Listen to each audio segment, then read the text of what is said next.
Good afternoon, students. Welcome to Lightbeam classes. So, are you all worried about the topics which we need to cover or which we need to skip? किसको ज़्यादा importance देनी है और किसको छोड़ देना अभी?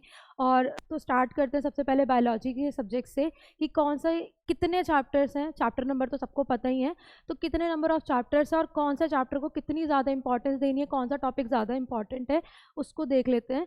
सो सबसे पहला चैप्टर जो है हमारा बायोलॉजी का लाइफ प्रोसेस. ये सबसे लेंथी चैप्टर है हमारा पूरे सिलेबस में, है ना. कवर करने में काफ़ी लंबा समय जाता है.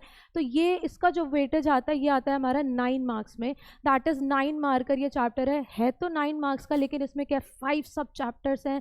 5 चैप्टर्स है जो कि बहुत इंपॉर्टेंट है ना. इतने इंपॉर्टेंट है कि शायद इस चैप्टर को पढ़ के ना हमें हमारी बॉडी के बारे में बहुत सारी चीज़ें इंटरेस्टिंग पता लगती हैं.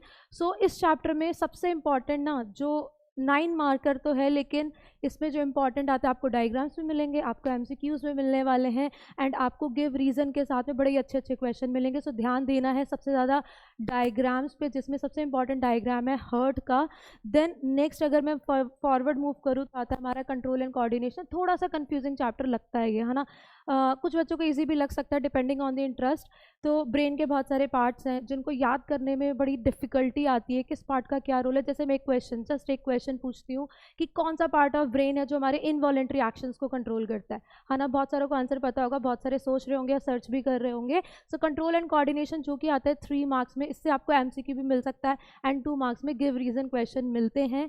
लेकिन कंट्रोल एंड कोऑर्डिनेशन में एक चीज़ याद रखना, कंट्रोल एंड कोऑर्डिनेशन सिर्फ ब्रेन से रिलेटेड नहीं है. इसमें हमारे हार्मोन्स भी आते हैं, that is glands. List of glands है, कम से कम 8-10 ग्लैंड्स हैं हमने with their hormones and with their roles जो तुम्हें याद रखने हैं. जैसे कि सबसे कॉमन हम याद रखते हैं इंसुलिन. इंसुलिन अगर नहीं होगा तो क्या होगा, डायबिटीज़ होगा.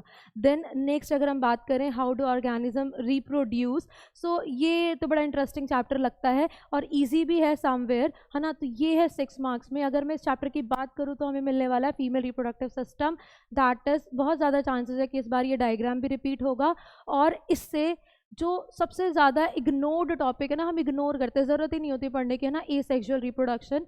तो इस पे बहुत ध्यान देना है क्योंकि एसेक्सुअल रिप्रोडक्शन से मिलते हैं आपको एग्जाम्पल, और वो एग्जाम्पल ऐसे हो सकते हैं शायद आपने सुने ना हो और वहाँ पर अरे हमें तो ये आता था और हम भूल गए, है ना. ये चीज़ नहीं करनी है, तो इसलिए अच्छे से प्रिपेयर होकर जाना है. देन आता है हमारा हेरिडिटी. हेरिडिटी का बात करूँ तो हेरिडिटी एंड इवोल्यूशन है ये चैप्टर, बट इवोल्यूशन क्या हो चुका है, सीबीएसई ने डिलीट कर दिया है आपके वेलफेयर के लिए. अच्छी बात है क्योंकि इवोल्यूशन याद नहीं होता, है ना, दिक्कत बहुत आती है. तो आधा पार्ट डिलीट हो चुका है, बहुत ही छोटा सा पार्ट बचता है, that is heredity. But yes बहुत छोटा सा पार्ट है, बट 7 नंबर में आता है, जिसमें मिलती है आपको केस स्टडी 5 नंबर की विद देयर लॉज, है ना. तो बहुत ध्यान से लॉज केस स्टडी पर ध्यान देना, क्योंकि अगर केस स्टडी नहीं पढ़ी ना, F2 जनरेशन का क्या आया था हमारा रेशियो, फिनोटाइप जीनोटाइप क्या आते हैं, तो ये पढ़ लेना वरना बहुत दिक्कत होने वाली है.